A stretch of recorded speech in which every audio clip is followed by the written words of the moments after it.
Today we're gonna watch this documentary that I found just recently, and it is about nutrition. I have not seen this documentary yet, but I'm gonna watch it with you. And the reason for that is because nutrition plays a very important role in hair growth and hair loss. If you are deficient in nutrients, you're gonna lose hair, and if you are not taking the right amount of nutrition, then you're not gonna be able to regrow hair.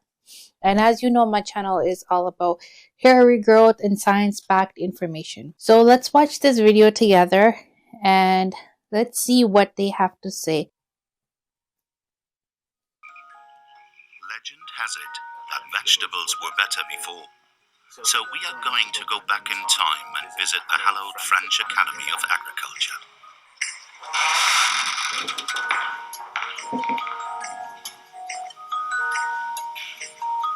Where you can find the ghost of vegetables past.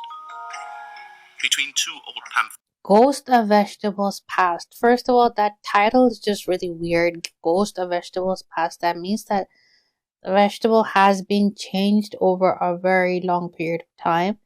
This is already intriguing. Let's see what they have to say. On farming, we stumble across a hidden gem. The food composition table from 60 years ago.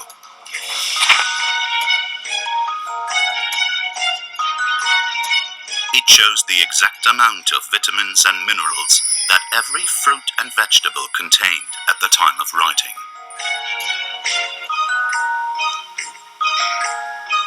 So we came up with a very simple idea to compare these old statistics with those of today. Seeds of profit. And what that means that these seeds, they're profiting off of very well.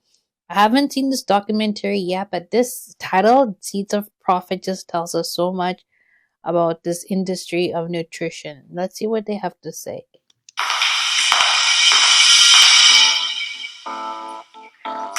This information is no longer kept in old paper books. It is now kept on the internet. We discovered a little known fact. Fruit and vegetables have lost some of their vitamins and minerals. Take green beans, for example. In 1960, they contained 65 milligrams of calcium for every 100 grams. In 2017, they contain no more than 48. Wow, that already says a lot about green beans itself. So in the 1960s, 65 milligram per 100 gram, and now in 2017, and today is 2026. So I can only imagine how much nutrition has been lost.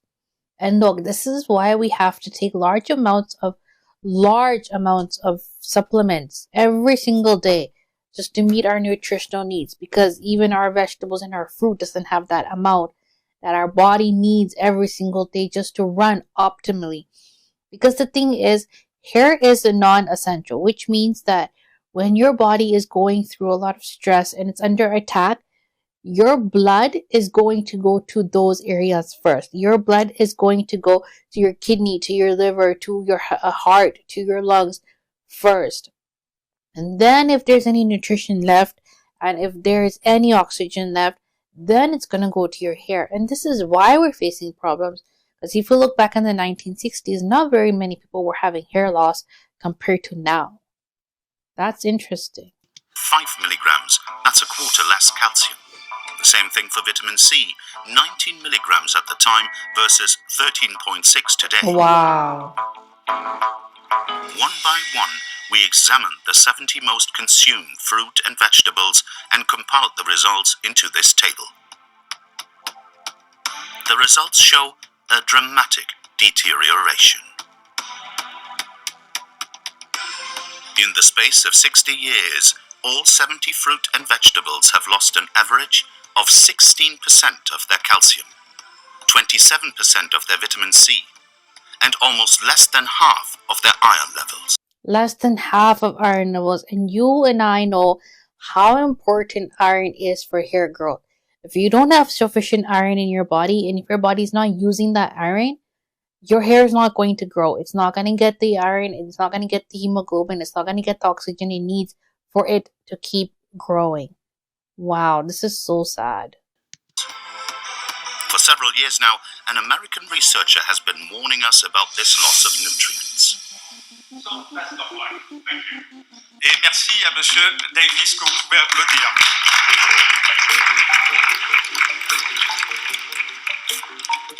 I'm here to tell you about an important problem that many people are not aware of: nutritional declines in foods.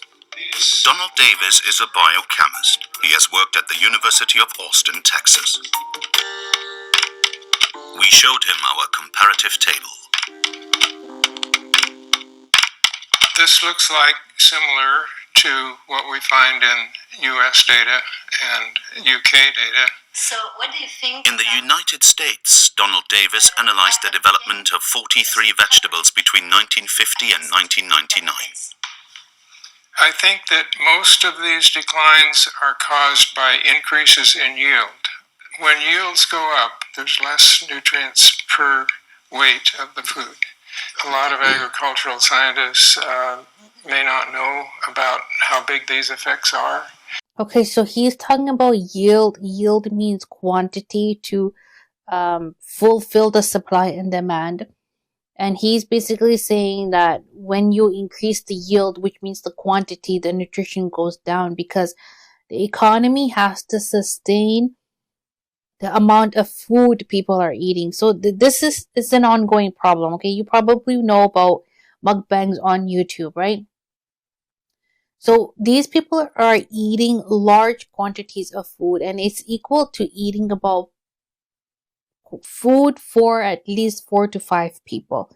So if one person is eating a 4 to 5 people amount of food, that means that the agriculture needs to be able to sustain that in order to supply that amount of food. Now let's take the whole world. If every person is eating food equal for 2 to 3 people, because obesity is a world epidemic, how are they going to sustain that? How are they going to provide that food? So in order for them to provide that amount of yield, that's when nutrition is going down, because we are just eating large quantities of food that we do not need. Okay, I'm starting to understand what this is saying. This is kind of an embarrassing of they're always wanting to increase yield. If modern breeding was causing increases in flavor and increases in nutrients, I think they would talk about it a lot more. The tomato is one of the fruits that has seen the largest drop in nutrients, a quarter of its calcium and more than half of its vitamins. In order to understand this decline, we must trace fruit and vegetables back to their origin. Before the fruit even grows, the seed determines everything. Tomato farmers choose their seeds from these brochures. They are published by manufacturers such as Syngenta, Vilmorin, or Close. To attract farmers, they mention their size, shape, color, and, in particular, their productivity.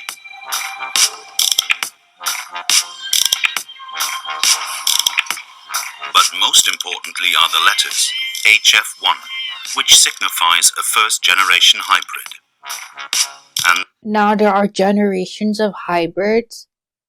Wow, this is going to get very interesting. That's how we get a hybrid.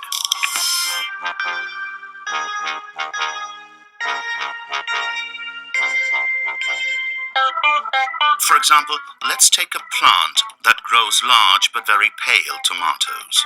We cross them with a plant whose tomatoes are red but too small. By combining these two varieties, we create what is called a hybrid, a plant that possesses both the genes of a large tomato and a bright red tomato. Okay. For 50 years, scientists from all over the world have been developing these hybridizations to create tomatoes that can withstand all sorts of bumps and bruises. You've heard of crash tests on cars. Here are crash test tomatoes.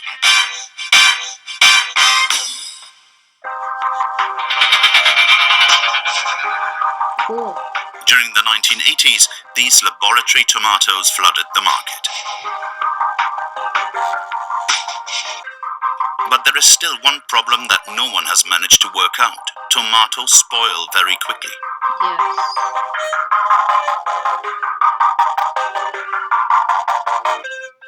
Until the day scientists invent the eternal tomato. The eternal tomato. If a tomato is an eternal tomato, that means it's not very good with nutrition. Let's see.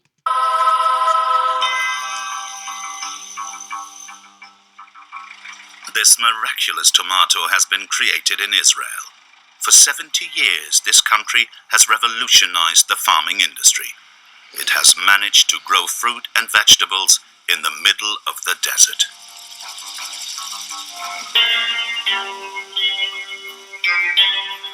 We met one of the fathers of the modern tomato at the Hebrew University of Jerusalem, the man who made this fruit practically immortal. Good morning. Morning, Nice to see you. Yes. Hi, good morning. Haim Rabinovich. We go straight to the farm. Yes. At 79 years old, Professor Rabinovich continues to develop future hybrids. This is a breeding greenhouse, so each plant is different.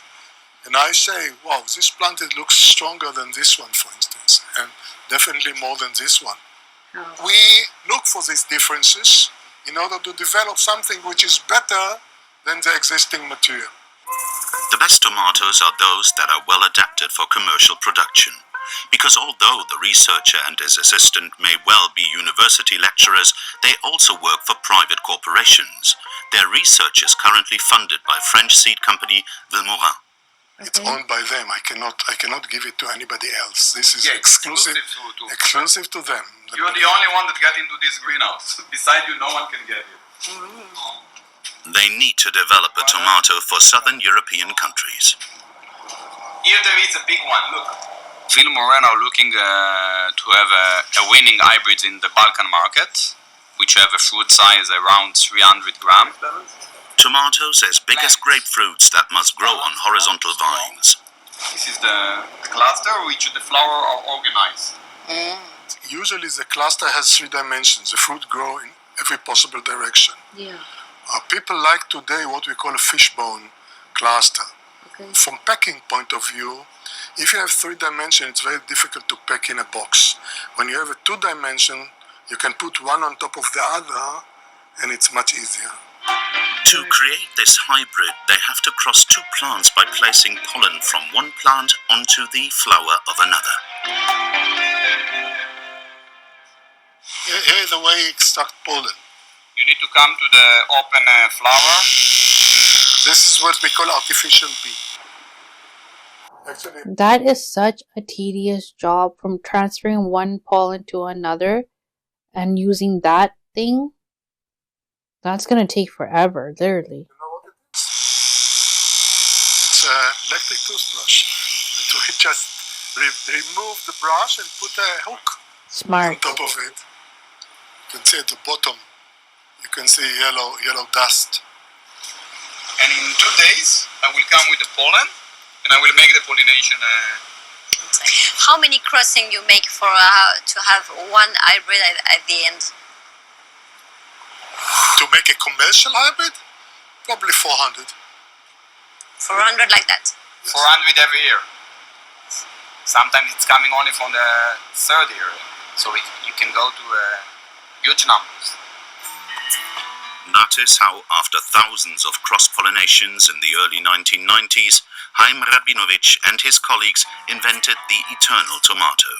This innovation has transformed the world market. Why you begin to work on the long shelf life? Because of this waste of 40% of the yield. Before this mutation, the limit was 2-3 days, 4 days at the most. When we exported tomatoes to Europe, and we exported a lot of tomatoes, we used to fly it by airplanes. Because if it has to go by boat from Israel to Marseille, the tomato will be mushy. Nobody will touch it. To extend its shelf life, the professor had to defy the laws of nature. The purpose of this tomato is to disseminate the seed for next generation. So the moment the seeds are ripe, it will fall off the bush, bump into the ground, explode, and all this juice will run all over as far away from the mother plant as possible in order to conquer more territory. We don't want it. It's undesired trait for human beings. And here we have a mutation that seemingly can provide a solution. Here is the Israeli researchers' idea. They have cross-pollinated a plant with regular tomatoes that decay within 3 days, with a plant carrying a natural genetic defect that prevents the ripening of the fruit. They have thus ended up with a long-lasting hybrid tomato that, once picked, will decay much slower. Interesting. We led our own homegrown experiment. On one side, we have a hybrid fruit with a perfect appearance. Nice. On the other side, an heirloom tomato that has not undergone any hybridization, with its speckled yellow skin and other small imperfections. Now, all we have to do is wait. After 3 days, the two tomatoes still look completely fine. But after a week, the heirloom tomato is no longer fit for sale because of these little black marks. Within 2 weeks, it even starts to go moldy. And what about the hybrid? Unaffected. In 2 weeks, it has not changed at all. Okay, but I'm confused because if the hybrid one did not get moldy or it did not age or has any spots, what about the nutritional value of that? Is that even like okay to eat, or is this just like useless? I don't know. I'm confused. What do you think? Except for one thing, the stem comes off. It was only after day 25 that the hybrid became unsellable, now with mold and softer skin. Day 25. That's insane. Without hybridization, it would have looked like this. Its shelf life has therefore gone from 3 days to almost 3 weeks. But just like any deal for eternal youth, there is a price to pay. You can taste them.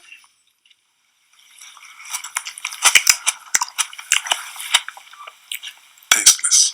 It's The taste. genes for That was inhibition, right. There is no hyperinhibition, nutrition or taste. carry with them some negative traits. For instance, flavor. The taste deteriorates. And there were less nutrients, but I don't know because we never measured it. Only later, in the 90s and the early 2000s, we started looking into the quality traits. I offered a project like that to many seed companies. I even gave it a name. I called it ACE tomato. Why ACE? Vitamin A, C, and E. And I said it will be much healthier tomato. we don't have it in supermarkets, this variety. The industries, they don't care.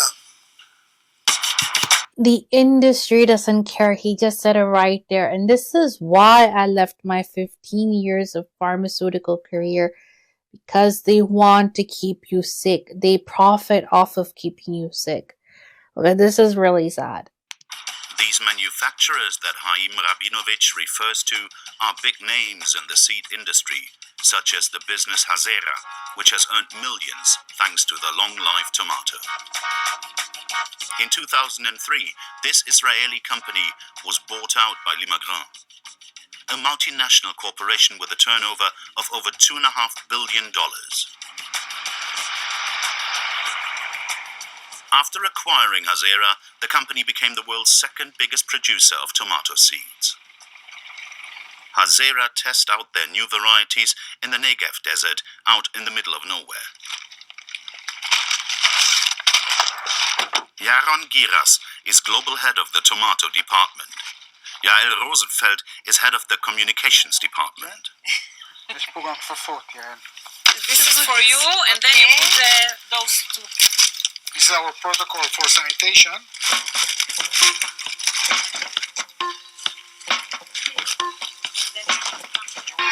The 120 varieties in this demonstration greenhouse are advertised right down to their stem.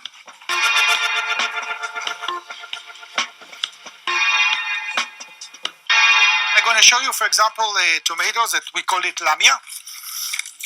This is a very famous tomato in Turkey today. It's the green part of the tomatoes. It's like a mustache, you know. There is a special gene for this mustache. Yes. So you see very, very nice color, very firm tomato. It's coming from the long shelf life family also. You mean it has a long shelf life? Genes, yeah. Genes? Inside, What yeah. is the percentage of all your variety that has long shelf? I didn't calculate, but I assume today around 50-50. Long shelf life has a problem for the taste. Long shelf life for a long time we saw that it was influenced to reduce the taste of the tomato, and now we are going back and try to increase the taste again of the tomato. So long shelf life means reduce the taste. If you want to increase the taste, lower shelf life. Which one are you going to choose? I would rather choose a more nutritious one. So the best bet would be to go to your local farmers and buy from them, because they'll probably have better fruit and vegetables there. And Jaron Giras wants to prove it to us. In his opinion, the long life gene doesn't necessarily mean a lack of flavor. You like tomato? Yeah. Not everybody likes tomatoes, you know? Yes, I like I love tomato. It's hard to find a good tomato right now, nowadays. Okay. Taste? Okay. Like a little bit. We said not all the tomato need to have taste, because if you add olive oil and salt, you don't need taste. That's not true. That's not true. Mm-hmm. I tell you, I know what is tomato. This is okay. Yeah, okay. Yeah, There is a worse. but for the market and for what they want, this is okay. I'm going to show you some tomatoes that you said, wow.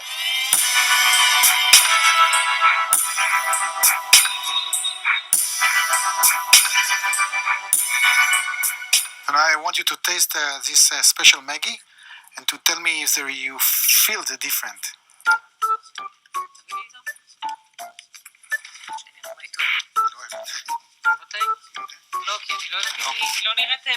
No reaction. Do something. C'est un flacon. What do you think? A different taste. It's not good as I want it to be. Yeah. Because it's starting.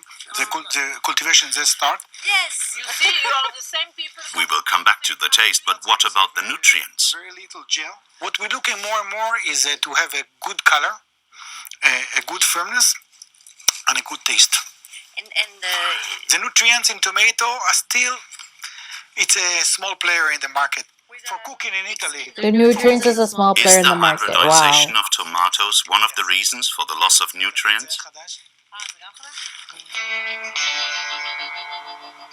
In the south of France, in Bellegarde-du-Razès, Jean-Luc Borrol is one of the last artisan seed sellers in the country.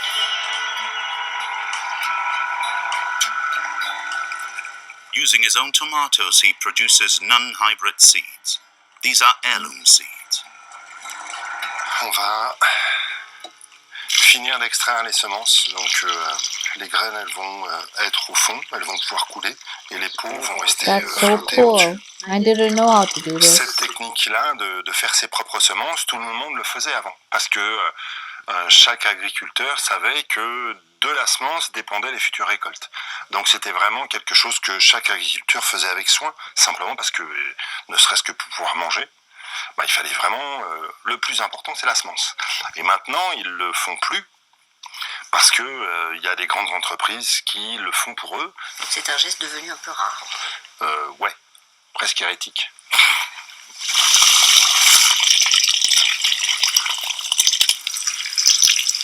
Oh, that's so cool. There's seeds on the bottom. So what are you gonna do with that? In his greenhouse, Jean-Luc Brault only grows farmers' varieties. 100% natural farming. Effectivement, c'est un peu le bazar. Après, ça donne une impression de bazar parce que j'ai une toute petite surface et que pour rentabiliser cette petite surface, je sers beaucoup les tomates. Je travaille dans la terre, ce qui fait que moi je mets aucun produit chimique. Je mets aucun produit d'ailleurs. Dans la serre, là, il doit y avoir à peu près une vingtaine de variétés de tomates. Qu'est-ce qu'elles ont en commun, toutes ces tomates? C'est des variétés qui ne sont pas hybrides. They're Donc ça veut dire qu'il n'y a pas eu non-hybrid. des croisements. No cross-pollination. Do these farmers' varieties contain more nutrients than hybrids? We are going to analyze them. On one side, we have Jean-Luc's tomatoes.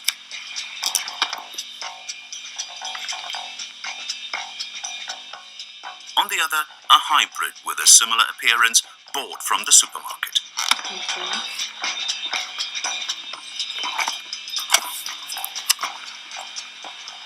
The very same day, we sent them to an accredited laboratory to measure their nutrient levels.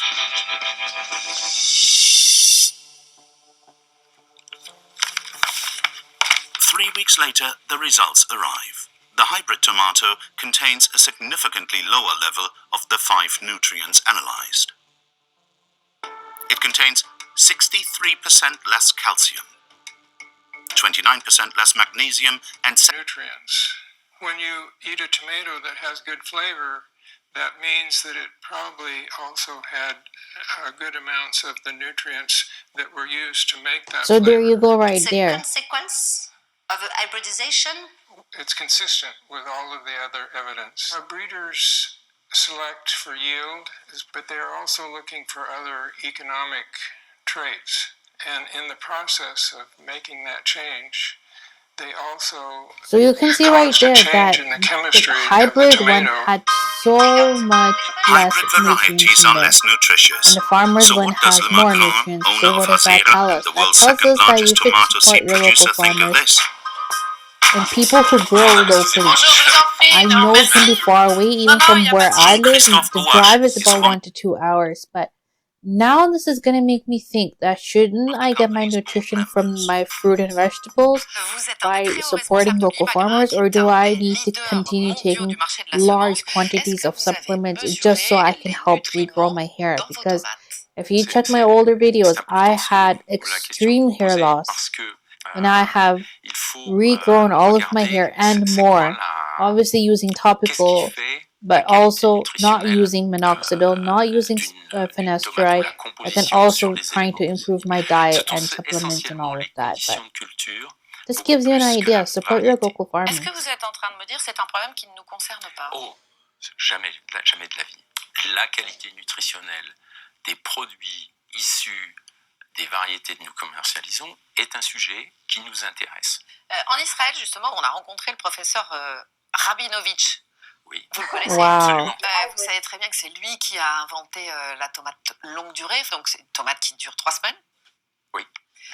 Il nous a expliqué que le gène de longue durée bloque en partie la maturation du fruit et donc, du coup, le développement des nutriments. Mais on est ambitieux. Il va falloir qu'on soit capable, les consommateurs nous demandent des tomates qui ont du goût et des caractéristiques de conservation qui sont également attendues par le consommateur et par le maraîcher et par l'ensemble de la chaîne de valeur. Mais alors justement, on se dit que si demain dans les supermarchés il y avait un scanner à nutriments, et donc si en tant que consommateur, moi je pouvais passer mes tomates au scanner et savoir immédiatement s'il y avait des nutriments ou pas dedans, vous, en tant que producteur de semences, vous diriez peut-être, si le consommateur peut le savoir, peut-être qu'il faut qu'on s'en occupe. L'important, c'est de manger plus de légumes pour nos concitoyens en termes d'équilibre alimentaire. Maintenant, s'il y a un jour, je ne sais pas quelle est la science-fiction qui fera que le consommateur pourra avoir un scanner à nutriments. C'est en développement. I think that would be so cool if we had some way of, when you go in Walmart or when you go in different stores, there's a machine where you can just check the price on your own and you don't have to ask the cashier for it. if we had something similar that we can scan the food and see if it's nutrient dense or not, these people are going to be destroyed. Then they're going to have to look into nutrients rather than just looking at how to prolong the life of the fruit or the vegetable. Va exister bientôt. Mais là, du coup, s'il y avait ça, peut-être que vous en occuperiez plus. Je vais rester cohérent avec ce que je vous ai dit. Je pense que les producteurs de tomates qui ont le plus gros impact sur la composition des tomates auraient à s'en occuper au premier chef et plus rapidement que nous parce que c'est eux qui ont l'impact le plus important. The hybrids offer another great advantage for seed suppliers. Their seeds are single use.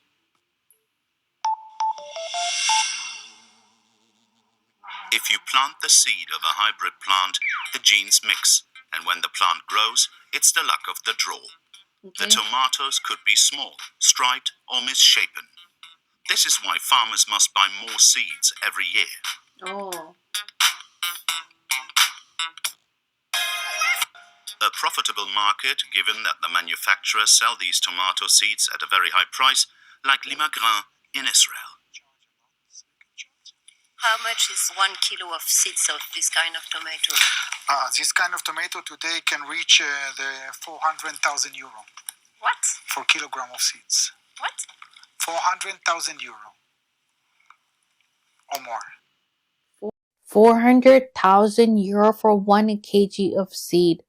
That's a lot of money. That's insane. Just for seeds. Yes, you can buy a house with this. I've heard that the tomato seeds is a more capital gain of all the seeds. Yes. The margin, our margin is the highest that we can get in tomato. Why? Because it's expensive seeds. There is a lot of demands. So it's a good business for us. If it's not, we are not here.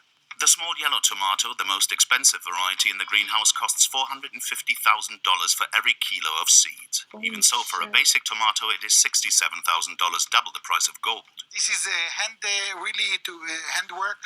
They need a lot of laborers to make seeds. And where do you produce the seeds, the tomatoes? Like we told you today, in 22 different countries today, all over the world. And like which kind of country? Like Israel, like in Thailand, like in Chile, in Spain, in India, in many places. Seeds sold for the price of gold and produced by hand in countries with cheap labor. Welcome to the era of seed globalization. The tomato trail has led us to India. It was this report with a young girl on the front cover that prompted us to take the flight. Soiled Seeds, commissioned in 2015 by ICN, a Dutch NGO. In the seed sector, 16% of workers that produce vegetable seeds are children under the age of 14 years.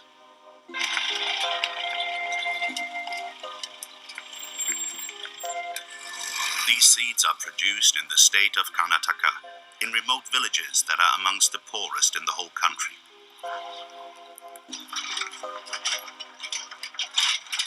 Here, the climate is mild for vegetables. Every year, 160,000 kilos of tomato seeds are produced to then be exported.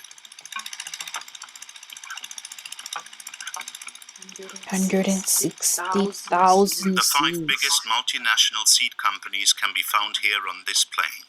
BASF, DuPont, Bayer Monsanto, Syngenta, and Limagrin. We are going to travel across it, together with the Hindu god Ganesh and one of the researchers from this NGO that works against child labor. In India, working before the age of 14 is illegal. Ravi Raj roams the area to count the children in the fields.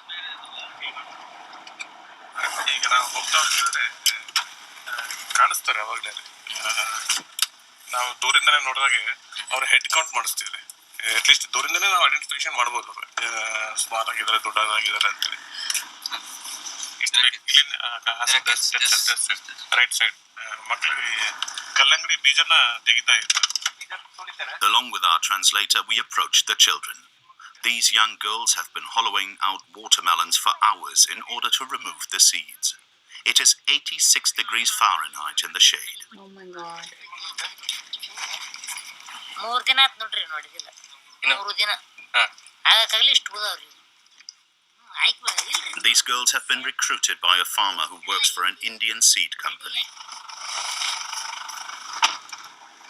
ಏನೋ ಒಂದು ಸ್ವಲ್ಪ ಕೊಡ್ತೀವಿ ಅಂತ ಹೇಳಿದ್ರೆ ಆದರೆ ಸುಮಾರು ಒಂದು 50 ರೂಪಾಯಿ ಕೊಡ್ಬೋದು ಅನಿಸುತ್ತೆ. According to Ravi in Karnataka, the tomato hybrid industry is one of the largest employers of child labor. ಮಕ್ಕಳು ಕೆಲಸ ಮಾಡ್ತಾರೆ. ಈಗ ಹಾರ್ವೆಸ್ಟಿಂಗ್ ಆಗೋಗಿದೆ. It's the end of the season. The fields are almost deserted, but a little further we notice some figures through the screens of this greenhouse.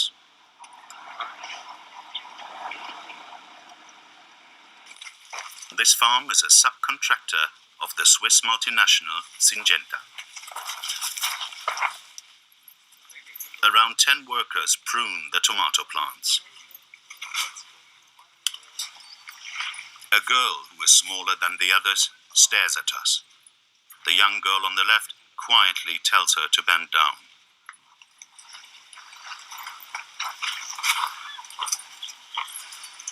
Class ಓದಿದ್ದೀರಾ? ನೀವು ಶಾಲೆಗೆ ಹೋಗೋದಿಲ್ಲ? ಒಟ್ಪರಿ ಹೋಗಿ ಶಾಲೆಗೆ ಹೋಗೋದು? ಎಷ್ಟು ವಯಸ್ಸು ನಿಮಗೆ? 17. ನಿಮಗೆ? ಯಾಕೆ ಶಾಲೆಗೆ ಹೋಗಿ ಕಂಟಿನ್ಯೂ ಮಾಡೋದಿಲ್ಲ?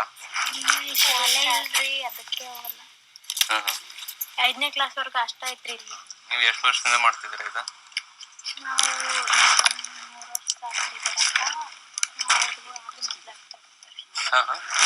ನಾವು 3 ವರ್ಷ ಆತ್ರಿ ನಾವು. ಬೇರೆ ಬೇರೆ ಕಂಪನಿ ಚೇಂಜ್ ಆಗ್ತಿರುತ್ತೆ? ಇದು ಒಂದೇ ಕಂಪನಿ? ಇದು ಒಂದೇ ರೀ. ಎಷ್ಟು ವರ್ಷದಿಂದ ಮಾಡ್ತೀರಾ ನೀವು ತೋಟದಲ್ಲಿ? 5ನೇ ಕ್ಲಾಸಿಂದ ಬಿಟ್ಟಾಕಿ ಇವಾಗ ಕೆಲಸ ಮಾಡ್ತೀವಿ. Is this young lady 17 years old? Our translator finds this hard to believe. I don't think she's 17. Looking at her, probably she is much younger than 17, which is very much apparent that she's been trying to hide her age. In Karnataka, 800 farms have a contract with Syngenta. It's the largest foreign contracting party. Wow. Naturally, we asked the Swiss multinational its thoughts on child labor. In response, an empty rhetoric of principles. Syngenta conforms to all labor laws. Syngenta's equitable work policy promotes decent working conditions and also tackles the problem of child labor.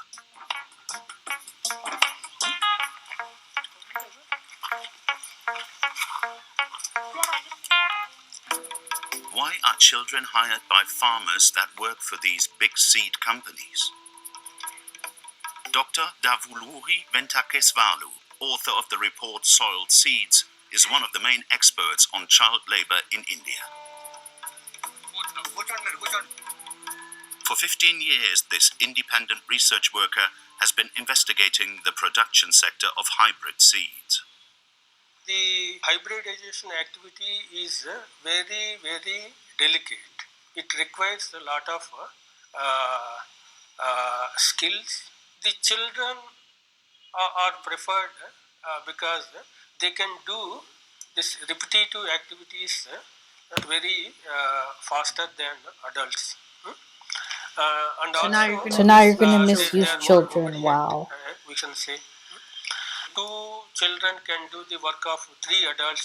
That is the kind of calculation farmers have. He said 2 children can do the work of 3 adults. So they're going to prefer to hire children instead of adults and use them as child labor, pay them under minimum wage, and abuse them basically. According to this researcher, farmers cut wages for one simple reason: the low prices set by the multinationals. The farmers are struggling actually to have a good profit margin if they have to hire labor and pay good remuneration to the workers. The margin will be very nominal, or sometimes there won't be any margin for the farmers. Davuluri Venkateswalu's battle has begun to pay off. The proportion of children working in the seed industry under the age of 14 has been reduced from 16 to 10%. Okay, that's good. But another part of the population is still being exploited. Taka, we made another discovery. In the tomato seed fields, we only saw women. We found out why during our visit to Chaman Gauda Doda Gauda's farm.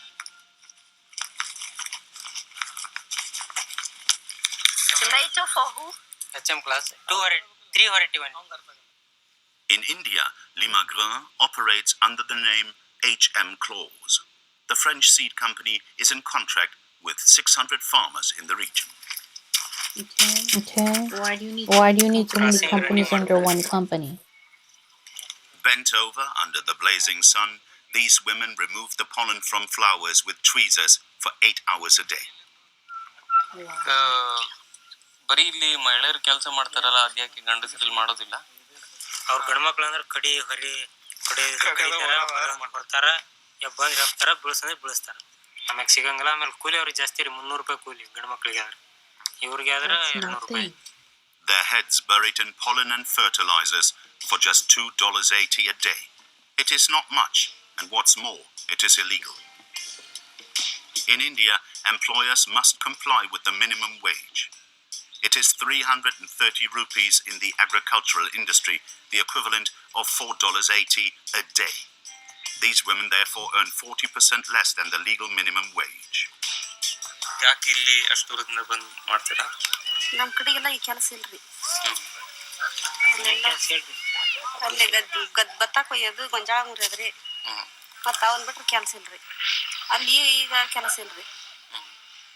ಅಲ್ಲ ಹೇಳಿದ್ರ ಸೊಂಟ ನಾವು ಇವ್ರು ಹೇಳಿದ್ರೆ ನಾವು ಬರೀ wait ಹಚ್ತೇನೆ ನಿಮಗೇನು ಅನ್ಸುತ್ತೆ? ಕಣ್ಣಿಗೆ ಕಣ್ಣು ನೋವು ಬರ್ತದ್ರಿ. ಇಷ್ಟಿಷ್ಟು ನೋಡಿ ಸುಲಿಸುಲದ ಸೊಂಟ ನೋವು ಬರ್ತತಿ. ಐತ್ರಿ ಅವ್ರು ಹೇಳ್ದಂಗೆ ನೋವುಗಳು ಐತಿ. ಮತ್ತೆ ಈಗ ನಮಗೂ ಉಳಿಬೇಕಲ್ರಿ. ಕಂಪ್ನಿಯವ್ರ 1 kg ಬೀಜಕ್ಕೆ ಜಾಸ್ತಿ ರೊಕ್ಕ ಕೊಡಲ್ಲ ಸರ. 8,000 rupees per kg. ನಮ್ಮ ಪೇಮೆಂಟ್ ಸರ 10,000 ರೂಪಾಯಿ ಕೆಜಿ ಆದ್ರೆ ಅವ್ರಿಗೆ ಕೊಡೋ ಸಂಬಳಕ್ಕೆ ಅವ್ರು ಕೇಳಿದ ಸಂಬಳಕ್ಕೆ ನಾವು ಕೊಡೋದಕ್ಕೆ ಗಿಡದ sir. These farmers say they are forced to break the law because they need another $30 per kilo. Yet in Europe, Limagrin sells a kilo of seeds for an average of $67,000. See, that's complete abuse. They're selling Limagrin, selling it for 67,000 euros per kg, and they're underpaying them only 8,000 rupees. Are the local Limagrin managers aware of these illegal practices? That's like 200% profit, or even more. A visit to the Indian branch of HM Clause with a hidden camera. We got off to a bad start. They stopped us before we even got close to the building. You are looking for seeds company? Yes, that's it. What's the purpose? What? Purpose. We make a documentary about seeds in Karnataka. Europe means which country particularly? France. Oh, okay. 1 minute. Apparently, being French, like Limagrin, has its benefits. We are invited to enter the staff office. Okay, Limagrin. To speak directly with the supervisor. Okay. The man is on the phone with head office. Because we have very strict information, instruction from head office not to allow any people. They are banned from speaking to us, but do not underestimate the famous Indian hospitality. Can I have lunch first? Lunch? Et puis on y va, non? Manger un peu? Ok, on va voir. We go inside the storage facility where the seeds produced by the Indian farmers are dried before being exported. All the seeds are being dried here on the floor. Oh, thank you.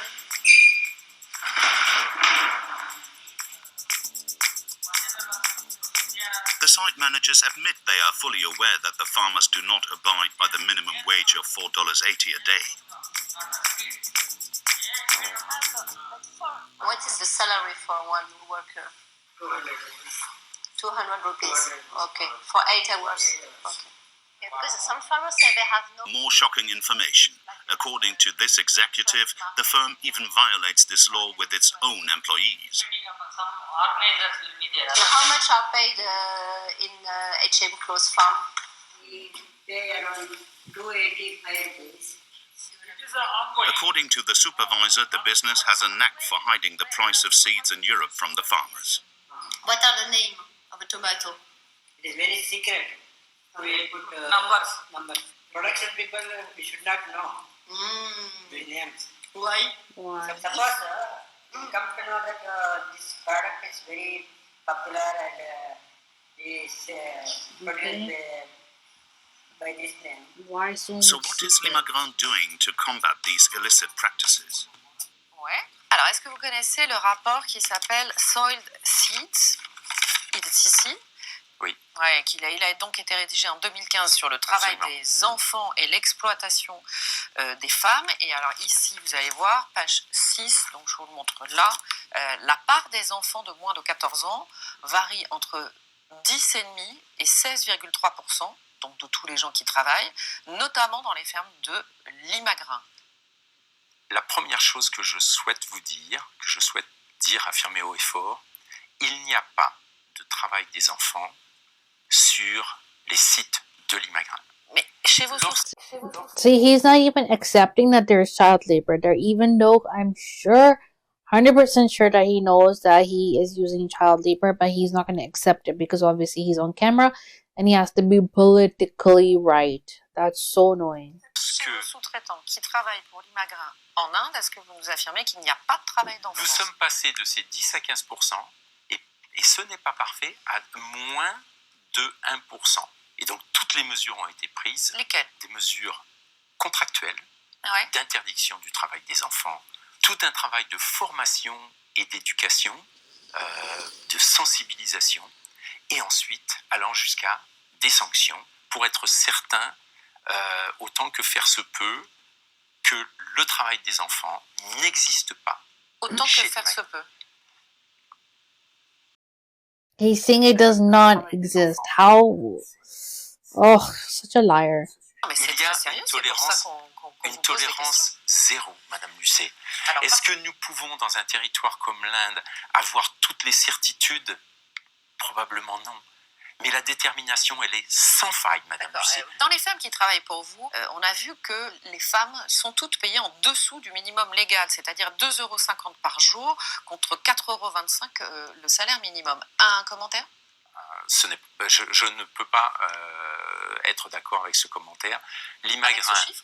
absolument. Mais on l'a vu sur le terrain. Je m'inscris en faux. He's not ready to accept anything. Wow. Je suis certain de notre engagement. D'accord. Parce que moi, je vais vous dire autre chose. Vous vous dites, mais les salariés de Limagrin, ils sont payés au salaire légal en Inde. Minimum légal, je vous le rappelle, 4,25 € par jour en Inde, d'accord? Les salariés de Limagrin, ils sont payés 3,60 €. Et ça nous a été confirmé par un responsable de Limagrin. Les salariés de Limagrin, partout où nous opérons, sont payés au minimum légal ou au-dessus du minimum légal. Vous êtes allé en Inde dernièrement? Je suis allé en Inde plusieurs fois. Mais dernièrement? He's on ready to accept it. He's just trying to manipulate the words. Parce que nous, on y allait dernièrement et c'est les chiffres sur le terrain pour le coup. La réalité de terrain, Madame Lucet, nous la connaissons. Je m'inscris en faux sur cette affirmation. Nowadays, it's almost impossible to find seeds that have not been hybridized or cloned by the industry. Corn, vegetables, rice, wheat, sunflowers, the same modern and uniform plants are being imposed all over the world.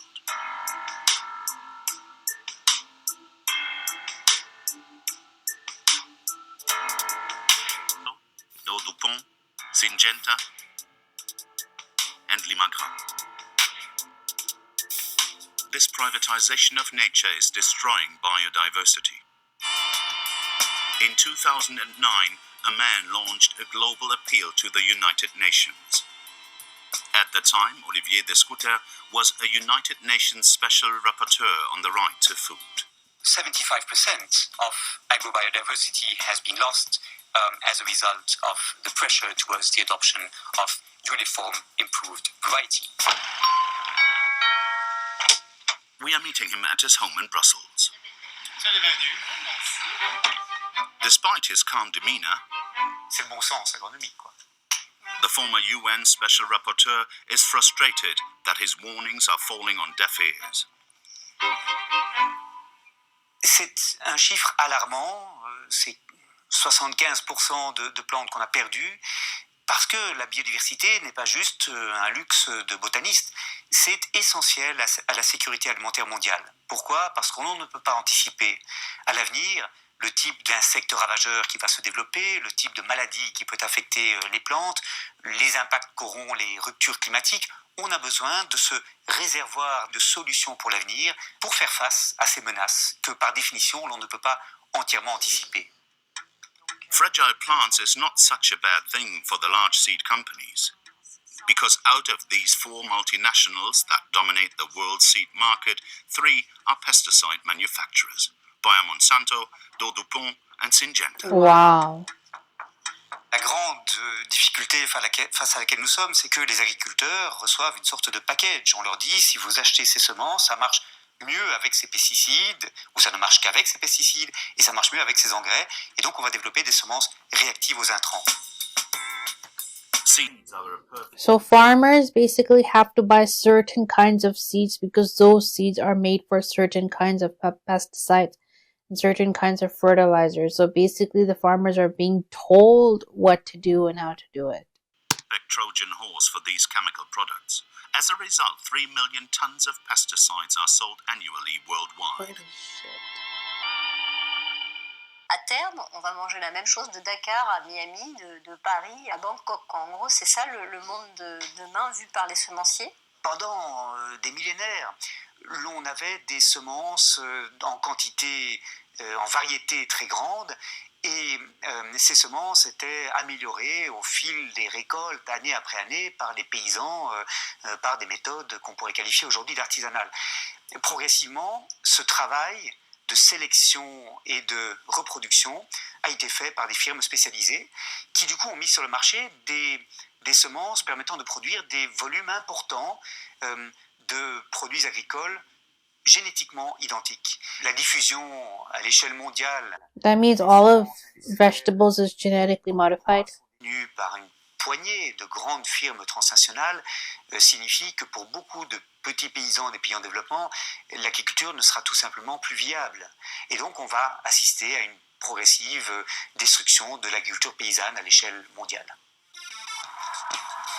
Today, across the world, citizens and farmers alike are revolting against this programmed disappearance. They demand free seeds, seeds that do not belong to the giants of the agrochemical industry. In France, a number of people are organizing the resistance.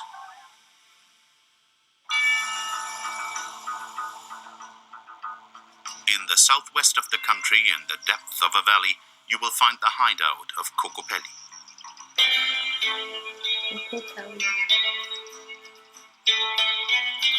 Ananda Guyer runs this non-profit organization. They are trying to protect traditional and forgotten vegetable varieties. Their collection includes 2,400 vegetables that are now rare, such as this beige-colored cucumber Puna Kera or orange Swiss chard.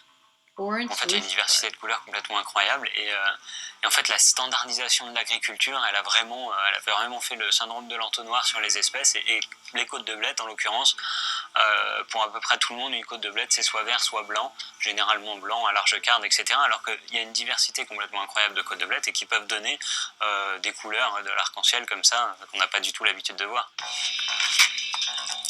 To help with the preservation of these varieties, Cocopelli has launched the scheme Seeds Without Frontiers.